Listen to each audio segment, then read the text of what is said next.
Today I have the honor to speak with the great visionary Todd Siler. He's an artist, writer, inventor, educator, and consultant who received his Ph.D. in interdisciplinary studies in psychology and art from the MIT in 1986. It's worth noting that he was the first visual artist ever to receive a doctorate from the Institute. Todd Siler began advocating the full integration of the arts and science in the 1970s and is the founder of the ArtScience movement. His innovative programs have become popular with Fortune 500 companies as a way of promoting out-of-the-box thinking. As a distinguished world cultural leader, he was twice a fellow of the World Economic Forum in Davos. Today, we are going to explore his unique ways of thinking and his great book, Think Like a Genius, which I recommend you all to read. Michael Bloomberg said about it, "This book challenges the reader to think and perform on an inspired level. Siler's approach to individual genius is the key to every great success story." I look forward to learning from you, Todd, together with all the viewers on YouTube. So let's start with the interview. Thank you. I'm looking forward to learning from you too, because I've seen your beautiful videos and productions. That's great. So Todd, let us start with the first question. You have said that one does not need to be a genius to think like a genius. What do you mean with this? Well, I've kind of modified that some over the years, because the more I look at what genius may be, or what we have many different definitions of it, and we take it all the way down to the level of genes. Think of the unbelievable complexity and work that our genes do. And I begin to think that genius is in our genes, all of our genes, and they have to work in a concerted effort to do the things they do to survive, to thrive. And so I say it, really, it's part of what we are and what we're natural born geniuses. And I'm not alone in thinking that way. People like Buckminster Fuller and Einstein and many others have felt that it's a capacity to think, create, and perform at our highest level. When we allow ourselves to do it, when we are both encouraged and guided to think like geniuses. And so I looked at people doing that from different cultures and ages, and it relates to all peoples, all cultures, all ages, and that's the exciting thing for me, to see how that's manifest in both the things that the mind creates and what we do with those creations. Mm-hmm. So you would certainly say it is about the development of what we have. We have this creativity inside us, but there are certain things which the great thinkers and creators have in common, which we can use to our advantage to help us get it out. Right. And people like Buckminster Fuller had a very clever line. He said, "We're all born geniuses, but we spend our formative years de-geniusizing ourselves." And if you've ever gone into, a K through, I'd say K through sixth grade, and you ask kids what they love to do, and they enjoy the creative arts, they enjoy science, math, all kinds of things, and as they get a little older and they compartmentalize those things, fewer of them will say, I really love the creative arts, and I want to apply them to the things I do in math or in science. And that's, I think, more the case where we have a vision of what we do with information, and that we kind of get stuck in our ways, and like if you ask a child, what do you do with a stick? Well, you can measure it. It has certain properties of something that's wooden and stick-like, but they don't necessarily think of the many ways we can purpose it. And so that's the purposing of it, the seeing it in the broadest context, that sort of thing, is the very thing we need to nurture, I find. Yeah, I really liked what you said. There is a kind of innocence in the observation of young people who are not preoccupied with the judgment of thinking in disciplinaries and thinking we can do this and this, and just experimenting. Everything is there. Everything is possible at first. Yes.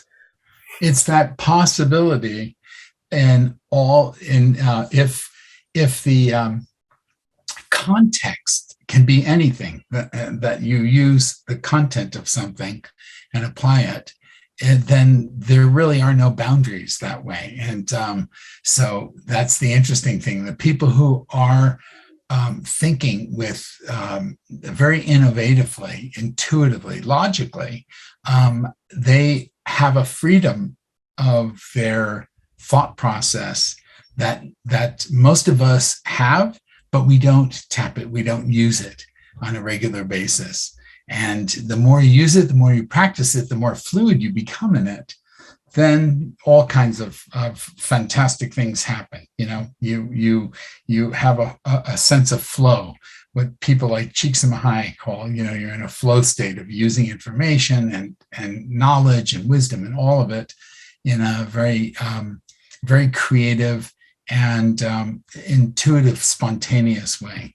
Mm. So, speaking about things which creative people do differently, you made an extensive study in the early 1980s where you studied genius across numerous disciplines to see if something common these people think or do. Right. For example, Albert Einstein or Rachmaninoff, the great composer.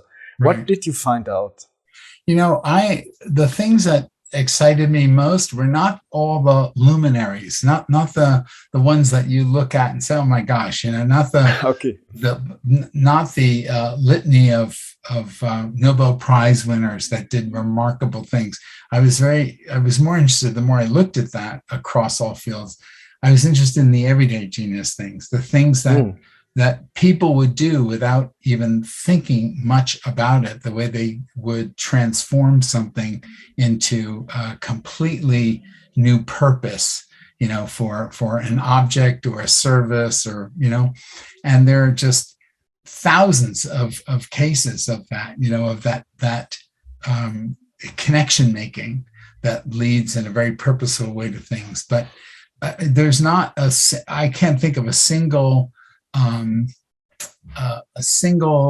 culture that or individual that triumphed above all. It's not like a pecking order. Of course, people will naturally call out Da Vinci, and they'll call out the High Renaissance, the architects, Brunelleschi, other people who were just astonishing Michelangelo, what they were able to achieve. And if you looked at their capacity, not just the creative energy they applied to solving challenges, but rather just the way they saw the world, the way they looked at nature in a very profound way, that things were naturally integrated and connected.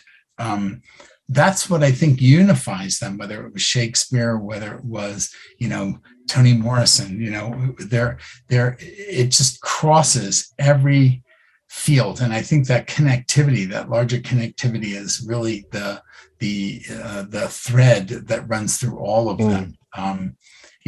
But you could find in every culture, there is, that luminary figure that, whether they were an architect, a physicist, a mathematical physicist, there are I think the points of connection between all of them is really their ability to have this connectivity, to see it, to embody it, and live it, part of their discovery process. It's interesting that you mentioned that it's a lot intuitive and maybe even unconscious. And I think that creates this mystery of genius, and also that we often think only some people can think creatively or not, because it's not so consciously known all the time what is there in the creative process. Right. That's right. And, given the complexity of the brain and how we're still learning so much about it, and we're inventing new technology to see with ever greater detail how that complexity works. And often we're surprised through the production that artists do, when they're trying new mediums and new materials and new ways of presenting art in different contexts, to really allow that freedom of thought process to happen. And then we're trying to kind of sync that up with or correlate it to what we're learning about how the brain learns and remembers things. And that's the fascinating thing. If you look at the whole kind of evolution of us looking into the human brain, and to understand the way that complex system works and how unique it is for each of us, it's not as easy as saying, oh, gee, we're this part is very logical, this part's very intuitive, and to understand it in that sense, it's a really integrated matrix. And so it's often when we talk about we have various types of intelligences that we use and various dominances of those. If you think of them as having permutations, it's not just 9 or 11 of these intelligences, it's the permutations of them and all the subtleties of that larger connection going on in there that is very powerful. I think sometimes there's a bias towards trying to analyze everything logically, scientifically, because imagine Leibniz could already say over 300 years ago, before we had the field of neurology, that there seem to be certain connections in the head which are very dynamic and all that. And if we try to understand, I think, creativity from the neuroscientific perspective, there's so much still in the unknown that the scientific bias into it, considering what are we even trying to study, what are we trying to find out, is already a big assumption. And there are many things which are explored in the process, I think. Well, if you think of William James, over 100 years ago, at the 1898, with our principles of psychology, if you look at just the vision that he had and understood, the brain at that level, but we have been looking into it for, hundreds and hundreds, centuries.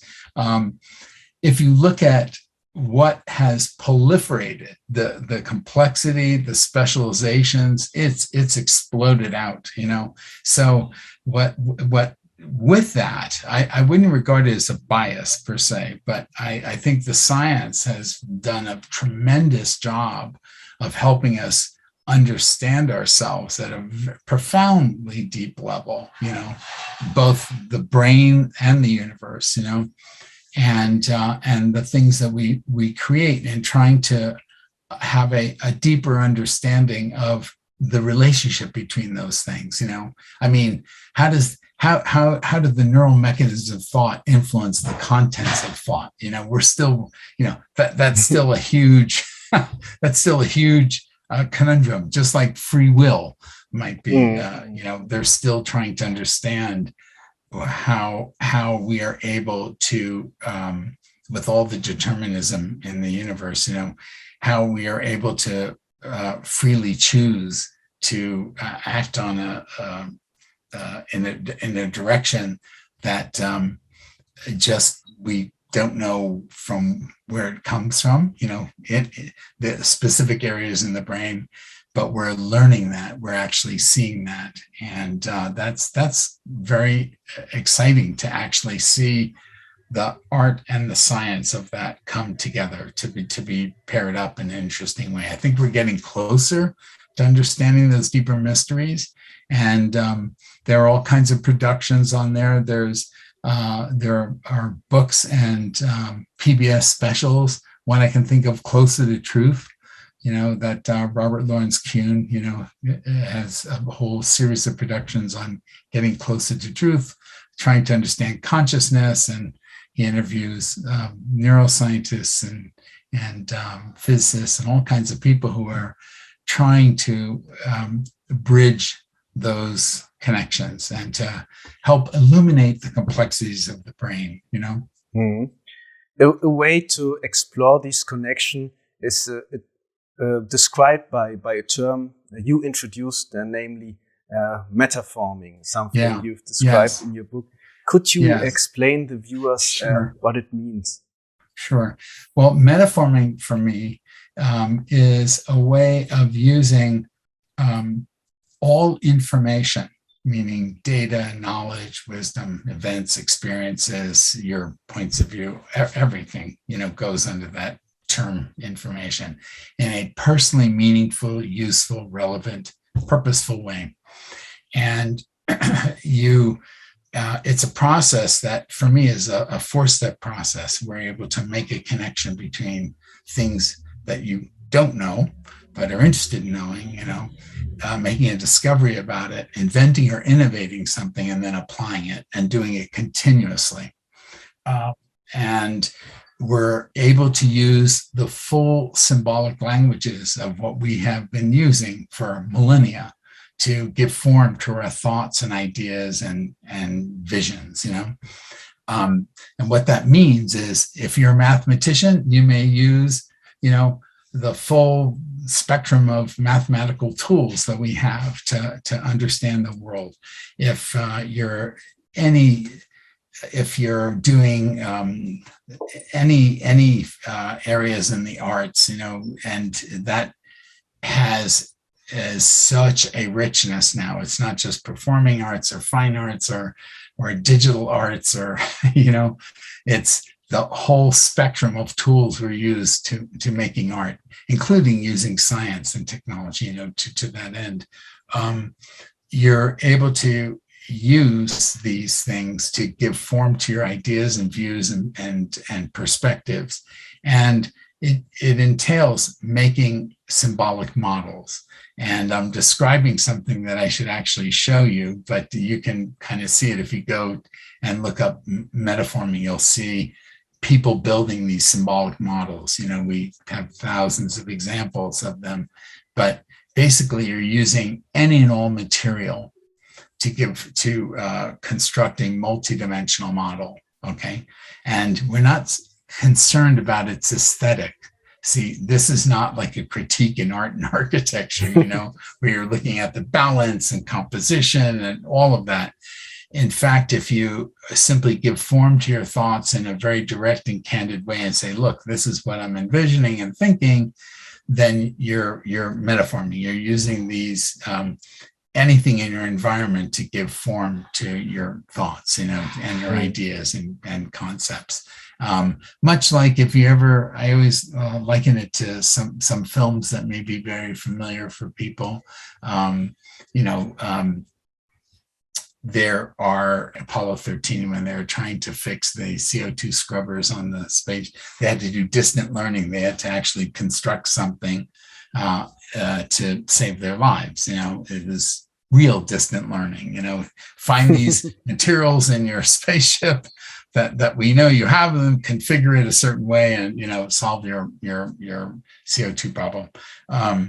But basically, it doesn't have to, in the end, have a specific purpose, meaning you're not designing a product per se, but rather you're describing things that you sometimes words and numbers alone cannot articulate. And so when you have a group of people building these symbolic models, I call them 5D models because they're multidimensional, they're symbolic, they could be 11-dimensional models, whatever you choose, and some have moving parts to them, but they allow it's like a global common language. They allow people to communicate through those models ideas and things that we all may be able to connect with as soon as we actually see them and understand. And as you talk about them, and you begin to see that someone is sharing a similar idea to what you're envisioning or a different one, that's the beauty of them, the truth of them, that you see in them. So, but they're purposed towards any challenge or goal you want to do. So I could throw up a slide, if that would help. The models are just, they have words, objects, images, structures, all kinds of things in them, used in the most free-form way. And there's no value judgment. In other words, whether you make a small model, an ugly model, something that's just dashed together, you're able to communicate some very, very powerful things that you then can form a goal and to achieve steps to actually achieving the goal. So that's something that you want to be doing.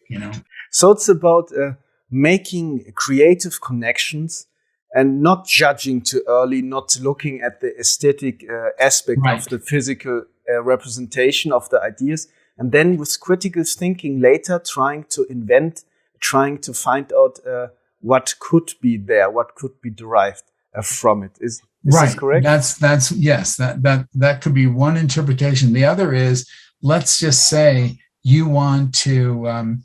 Let's say if the purpose of a metaphorming workshop, a hands-on workshop that's facilitated, if the purpose of it was to come up with a strategic plan of how you as an organization want to grow your organization, right?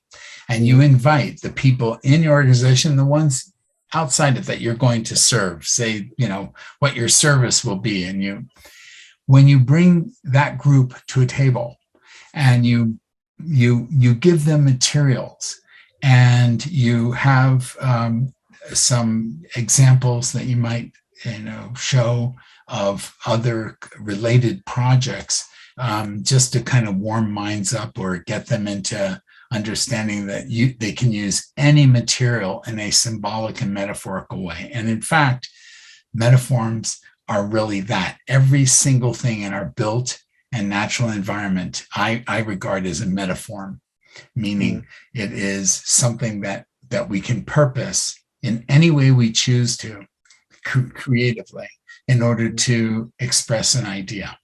So regardless of where it comes from, regardless of the context you've taken it from.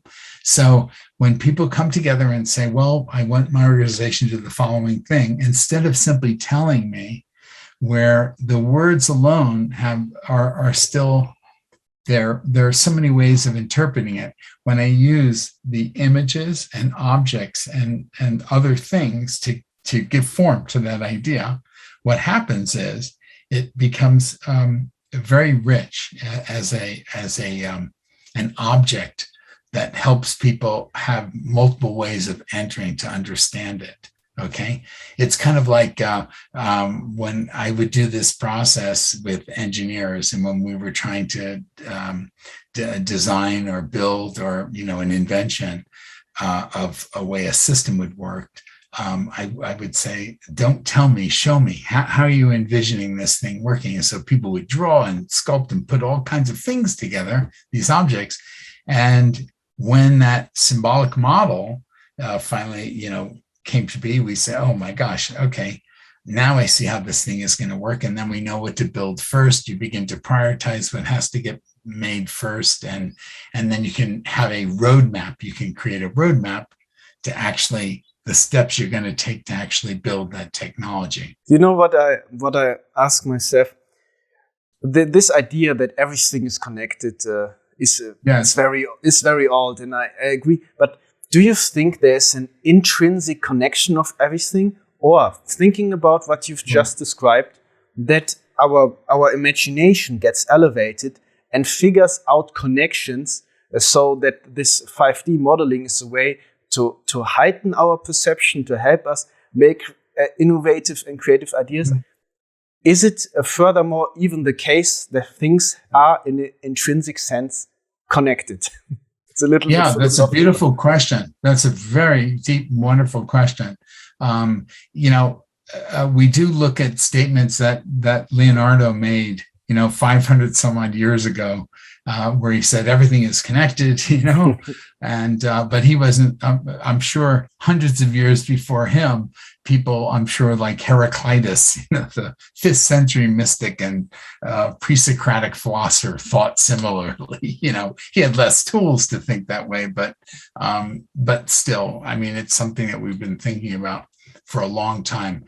The reason why that question is so difficult to answer is that where Da Vinci looked at and drew his insights from nature. I mean, that was his, studying every system he could in nature and then extrapolating that, and then understanding that larger connectivity.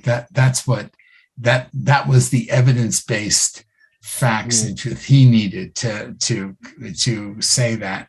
And I would say the same, that in fact it is, to answer your question, it's both. I think it's something that's intrinsic in us in the same way when I was saying that I think we're all natural born metaphormers, meaning we're lifelong learners, creators, explorers, problem solvers, inventors, innovators. We really are by nature. It's what our potential is. So tapping that is what this process is about. And I think the intrinsicness of it is that, like nature, I think nature keeps that big connectivity. That's what it does. And think about something, we have these, the various building blocks of which all this biodiversity is, built on, so we have this massive diversity, but it's linked by some very fundamental building blocks, and I think that something similar is in us, in the way our minds work and the way that we are able to make these connections happen, and that everyone does in different ways, and we express it in different ways. So, and it's hard to believe because of the amount of stupid things we do and ignorant things we do, and that there are plenty of examples. But the fact that we have the capacity to make the connections work the way that we see them and envision them, and is, I think, the ideal that we want to work towards, I think. As you said that, I had the idea that language itself is already metaphorming. Using words as representations for things, it's already connecting them. Absolutely. And, I have an image I like to use in my workshops that show both the artistic and the scientific and the math, languages that we've evolved over, millennia that really represent the whole of our symbolic languages. And, Pythagoras 2000 years ago had said, that mathematics is the language of nature. And, he's right, in some respects, but symbolisms is the very nature of language itself, is all of the richness of our symbolic languages that we can use and purpose to express ourselves. Well, that's what metaphorming is about. It's about using the sum of, not just the sum of human knowledge, but the sum of our symbolic languages to express ourselves, and the more we do that, the more that we are able to get in a much deeper understanding of nature, ourselves, our connection with one another, and understand that at a much deeper level, which is really critical. I mean, if you look at anything that will create a sustainable future, if we can't enhance human communication, we can have all the great technology in the world and we'll be locked in conflict because, people will still be struggling with the communication piece, right? Definitely. for me, I never liked the idea of separating art and science, and you're a big advocate of this. Perspectives of the same thing, the creation process. Right. And when I was deeply involved into pure mathematics, I always liked to look up the biographies of the great mathematicians and their quotes. And one German mathematician, Karl Weierstrass, said, "A mathematician who's not a poet in some way will never be a true mathematician." And I really liked that. And I thought, this is nothing we ever hear about at university, seeing that the creation of finding mathematical knowledge and the connections is actually something very poetic. And I found out that the great composers had this scientific side and philosophical side. And I could not imagine why it's separated. Do you think we have lost this to a certain degree today? We have, but we're also finding the threads back to it. Now, when I first went to MIT, I had a roommate, Shai Haran, who was a pure mathematician, and he loved poetry, literature. Those are the things that inspired his pure math, and what was exciting is he showed me a little book by Ludwig Wittgenstein. It's called Tractatus Logico Philosophicus, a treatise on logical philosophy. Thin little book. He thought he answered all the questions of applying math to philosophy, right? Bertrand Russell said, "Come here, young man. You haven't solved it yet." And what's interesting is how he tried to get at deeper levels of understanding language, what we could do with language, and its limits and the limits of that language, and you kind of wonder if everyone was able to use very fluidly all the different kinds of symbolic languages we have to communicate and to understand that although people work in different fields, there are many different connections to find the points of connection between them and the way they work and how they work. I think that's critical to do. I think it's something that is really will be at the forefront of our future, our collective future, as we kind of build it together, is to understand how we can put all of this together and in a non-judgmental way to begin to understand those connections between our different fields and interests and all of it. I'll never forget, in Singapore, I was doing a metaphorming workshop, an art science workshop. By the way, metaphorming, art science, think like a genius, they're all one and the same things. I'll explain that a little bit. There was a chemist that built the most beautiful, simple, symbolic model. And that's what we were building, a model about our creative process. How would you metaphorm your creative process, right? The way you at that moment, you could have 1,000 different interpretations and 1,000 different models, each time with a different interpretation. But at this instance, how would you metaphorm your creative process? And it's a very important exercise for everyone to do, regardless of what they do, for them to do it. And so we were in a room with about 100 people and many nationalities. And the chemist was pretty certain that nobody in that room would understand where he was coming from, how he would, he's a chemist and he's using chemical process and he's explaining how he uses these processes. And as he describes, walks people through this symbolic model he built, this metaphor, hands went up everywhere saying, "Hey, I'm a writer." And someone said, "I'm an educator. I'm a this, that." That's how I see it. That's how I see what I made. That's how I think about how I made. So suddenly it went from everyone having their own worlds to finding the points of commonality. And there's a wonderful science historian, Jacob Bernowski, who said that all of science is the search for unity in hidden likenesses. And so in their models, although they didn't look similar. They had so many similar elements in them, processes that connected all of these models that people would resonate with. So that's what I'm talking about. That's what happens through the metaphorming process. People find the points of commonality that link them rather than separate them.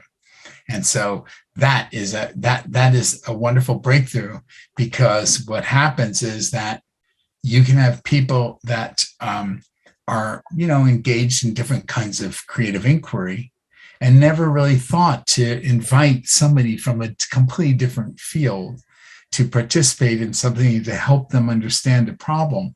And the wonderful things about the metaphor is they simply set your idea, your concept in motion.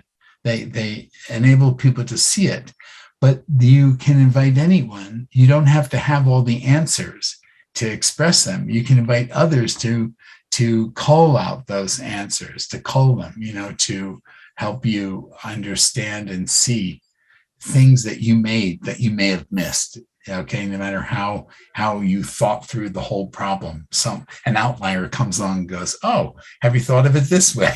based on what you built, So it's very interesting too, because we've used this metaphorming process with so many groups, whether they were venture capitalists funding, new enterprises in technology, or whether they were school teachers trying to figure out how they're going to teach their, STEM, science, technology, engineering, math, and arts, how they were going to teach a particular course using a way to integrate this knowledge, or whether it was someone just trying to solve another community-oriented problem, a challenge that they were given.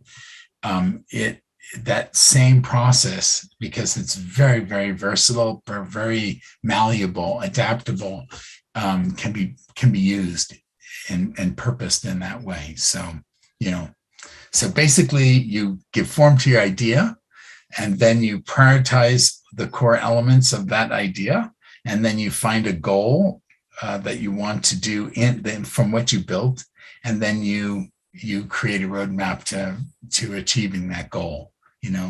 So basically you're connecting, discovering, inventing, and applying something again and again. Each time you tackle one goal, then you can come full circle again from what you've learned and engage the process. It's very iterative. And I think in some sense you would agree that metaphorming, thinking creatively, is in a sense something we develop, we get better at when we do it repeatedly. We develop a certain kind of intuition as a chess player maybe first needs to play a lot of parties until he gets this instinctive element in there. I think that's so important. Many think they are either people are creative or not. But let's think about something. Imagine someone lies in his bed for, let's say, 10 years and never moves his body. And then the person stands up and, let's say, make a push-up. The person will shake and will have great troubles and will say, "No, I can't." But it's simply because it was never used. Right. Yes, that's exactly right. That's right. And, it's like, for example, I've interviewed many 90-year-olds who, when I've asked them, do you exercise? What do you do for exercise? I haven't exercised ever in my life. I'm like everyone going to the gym. They haven't done that. And yet, when you ask them, well, do you walk? Do you take walk? They haven't thought about things that are not exercising, like with weights or whatever, but they do things. And as soon as you point out what those things are that they do that are a form of exercise, even if it's walking in a mall, they haven't associated that with exercising per se. And it's kind of like that too with people who say, "Well, I'm not creative." And then you say, "Well, let's stop there a second, okay? When you put a plan together, tell me how you put that plan together." It's kind of like when you ask someone to metaphorm their creative process, and they will show you, and then you can actually help them see what is creative about what they're showing you. And they have to see it, and that helping them see it, enabling them to see it, begins the illumination, begins the experience of saying, oh yeah, I never really thought about it that way. And I can't think of a single field where people aren't able to identify some creative act of some conscious creative act that they're doing, and to help them understand how they can go further with it and build on it and apply it in a unique way. So, you get that. Often engineers will say, oh, I'm not really creative. I'm really good at the precision piece. And then they build the most amazing symbolic models and these metaphorms. And I mean, they're so clear, and the vision is so clear in them too. And so you point out and you show them that, and they really hadn't thought of themselves that way. So it's a way of getting beyond those self-imposed limitations that we do. You can either start off with a brilliant idea, and in the process of trying to envision that idea, you see it gets really kind of muddled, and you can start off not knowing where you're going and end up with a really brilliant, clear idea. Both ways in there. The creative process has to be flexible enough to allow both of those possibilities. Where it starts, and as you test it and as you think about it, you begin to rethink it, and then it gets more complicated, and you versus something where you have this bunch of materials and you don't know quite what to make of it, right? And it's like Paul Klee once said, all true creation grows out of nothing, that you start with these basic materials and you create something with them. I think it's important to dare to do something unusual. And yes. I think many are afraid to make a fool out of themselves, having a thought which doesn't make sense in the beginning. And in your book, you also wrote you had a workshop, and there was a woman, and she thought she was not creative because in school her teacher told her actually her very creative idea was not good. Right. So what would you say to that, overcoming this fear, just trying to do it and getting into the process? I think that is a very serious problem, because it takes very little to imprint, to shut someone's vision down, particularly if they are not confident about it, if they're concerned that they're afraid of the ridicule, they're afraid of being humiliated, and so to encourage people to take the best shot at expressing an idea, using whatever and all means to do that. That really comes from the encouragement of the teacher. That then you're talking about the people who are in the environment that are actually guiding that. If you have a terrible teacher who's going to just absolutely hit on every single thing that say, oh, that's a terrible idea, that's don't bother doing that, as opposed to saying, it's a good idea, do you have another one, something like that. I think that's important, but more often than not, we're moving so fast now. I think the best advice would be to help people understand that they have the means in them to articulate something as best they can and show it as best they can. They need to think about that and to do it to the best of their ability. And that might mean and helping them understand that you are going to be daring, you're going to be bold. There genius and boldness, that way. But to make it about what they're able to learn, to to see it that way in that context, to see it as a learning opportunity for everyone, including yourself, obviously. And if they see it that way, that it's an opportunity for you to put your idea out, but to learn from it and learn from people's responses to it, that's as best as we're going to get. You can't cover for you can't work on people's low self-esteem or whatever it is that might also play into that. Someone may have wonderful ideas, but just is so shy or so nervous about putting it out there that they don't. And I think it's important to recognize that and understand that there are wonderful ideas that often just get, piled over by the din, by,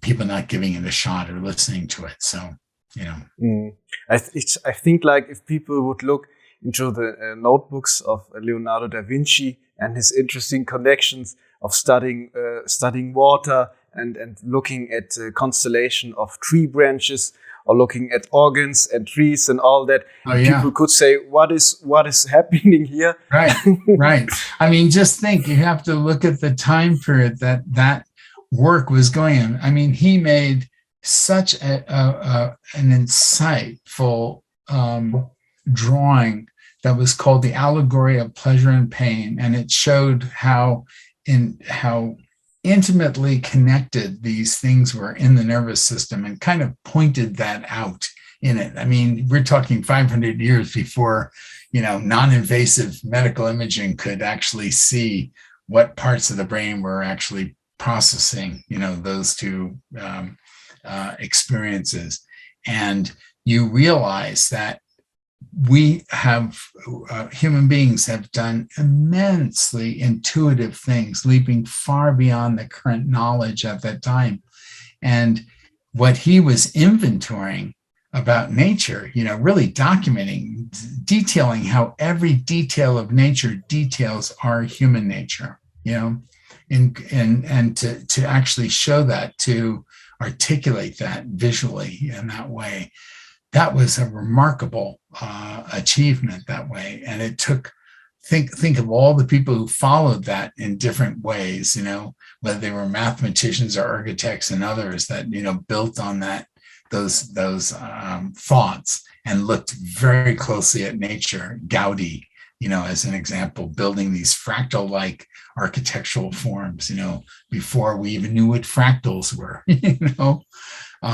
So nature, I always defer to nature.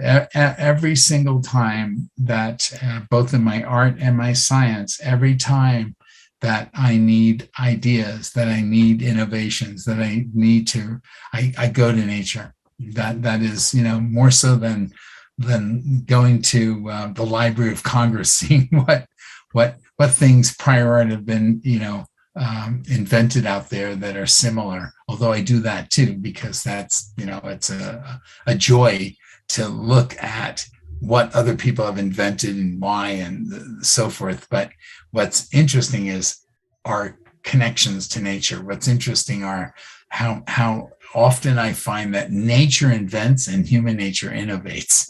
That nature's invented all this, all these things. And so I'm delighted to always find that connection and then build on that connection in the work. So that's very, very important, that way.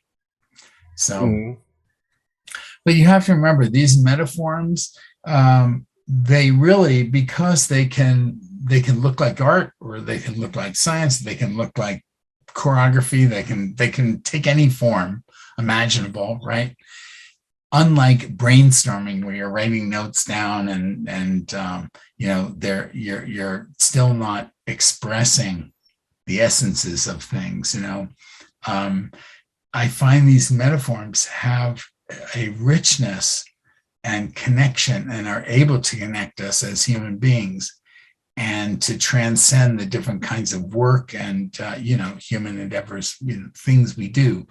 That's the beauty and power, I think, of them. And that's why I wanted to, even the Think Like a Genius book came from observing what kids from 5 to 105 were able to do to express themselves and use all these different symbolic languages that we have available to ourselves, and regardless of their background, regardless of their educational background or socioeconomic background, all of that was a moot issue when I would look at what they were able to create. And we have just so many examples of kids who were incorrigible, teachers who didn't even want to ever deal with them because they were just impossible to teach. You allow them to do the metaphorming process of their vision and goals, and it's extraordinary. Literally, they think like gifted and talented because they are gifted and talented. So anyway, and we're missing a whole population of people like that, I can tell you. That's a really interesting point, because curiosity, I believe, is something deeply connected. It has many common elements to intuition. And if you don't, if you're not cultivating it, if you're not following your curiosity, eventually the voice, let's say, gets quieter and quieter. And then people ask, what am I even curious about? Even though there was so much curiosity, and it needs to be let's say, enlightened again, and then It goes larger, and then people will find their creativity eventually. Yes, absolutely. I mean, if you look at it, first, it's the openness, right? You're open. You've got to be open. If you're not open, everything we have talked about, everything we have exampled, forget it. It's just, it's not going in. It's not being processed. So that openness to hearing something new, seeing something new, experiencing something new. The other is that curiosity, that sense of wonder. If you have no curiosity, and we all are curious, and to kindle that, to spark that is critical. So the curiosity, and then you have the creativity and imagination. And there's another point that I would say, it's like being an expert novice, okay? Learning to suspend what you know in order to discover what you don't know. It's very, very hard to do that because many people are very prideful. They've gotten their Bachelor of Arts, they've gotten their master's degree, they've gotten these terminal degrees, right? Their PhDs and MDs and all of it. And reaching a certain level of competence, okay? And so they regard that as almost a terminal degree, which I must tell you is very deceptive, because we're constantly learning. There can never be enough terminal and higher degrees of learning, right? So the key is to be a lifelong learner. The key is to always be suspending be an expert novice, suspend what you know and discover what you don't know. And it's the most challenging and difficult thing, because there's humility in it. There is a sense that you don't know what you don't know, kind of thing. And it allows you to make discoveries, self-discoveries and discoveries. And I would say a lot of the scientific discoveries happened because people weren't assuming that they knew an answer to something. Rather, they were curious to probe further. They were curious to test it deeper. And I wanted to say that even about this connect, discover, invent, apply process of metaphorming.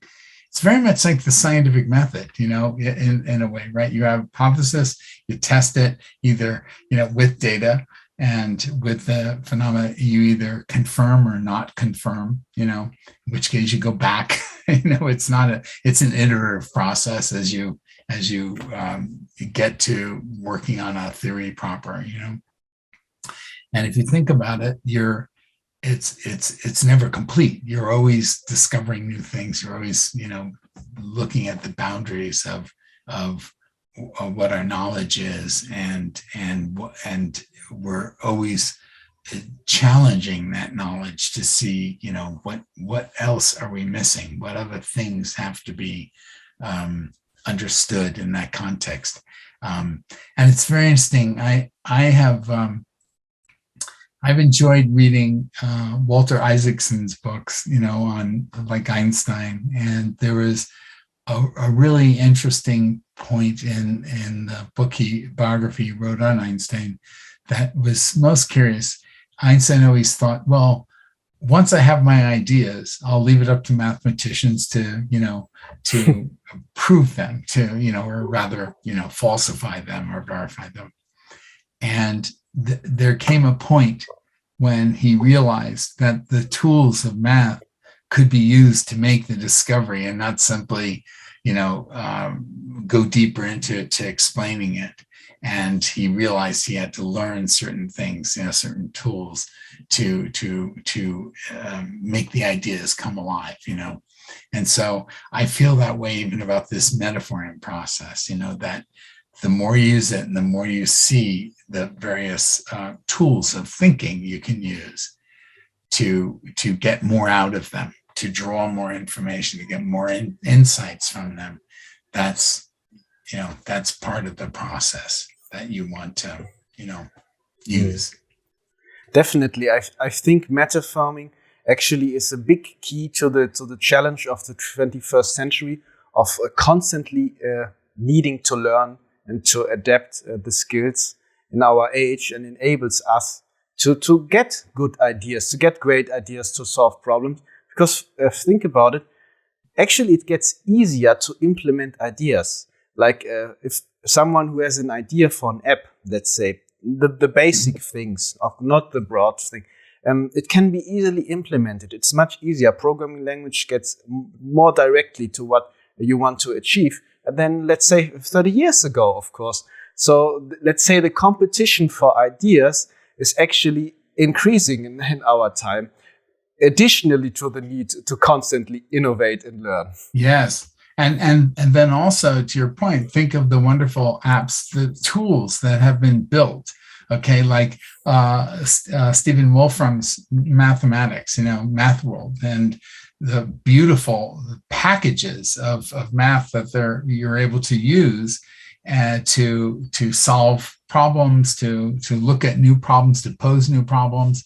The fact that people have been at work with all the supportive tools that we need to actually enable us to go very deep into our ideas and to express them.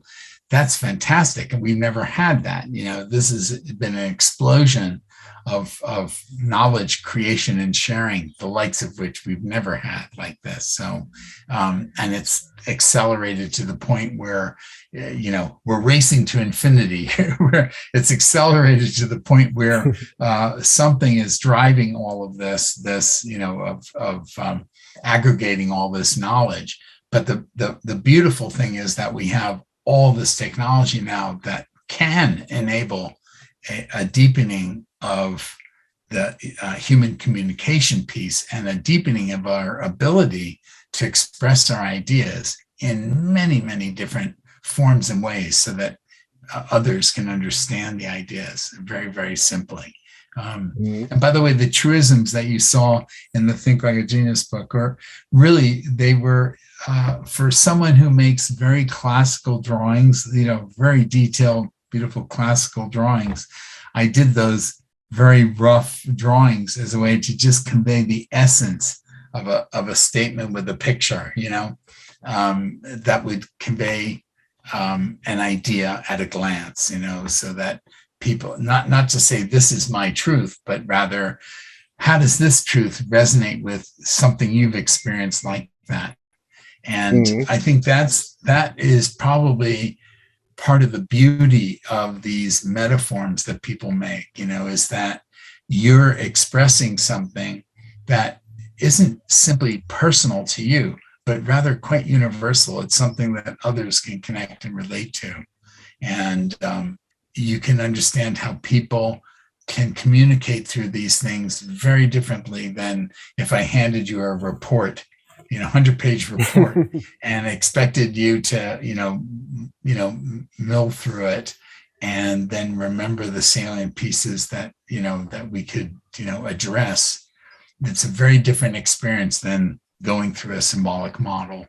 And where 6 months later, having just shown you, discussed it with you, 6 months later, I can just recall parts of that model for you, and immediately you will have kind of embedded that in your mind, and you would be able to discuss those and see them in a very concrete way. There's a whole science behind it, the neuroscience behind the modeling of the metaphorming process. To me, was so exciting to get deep into. And the more I worked with the companies, the large companies, they cared less about how it worked. They just wanted it to work, period.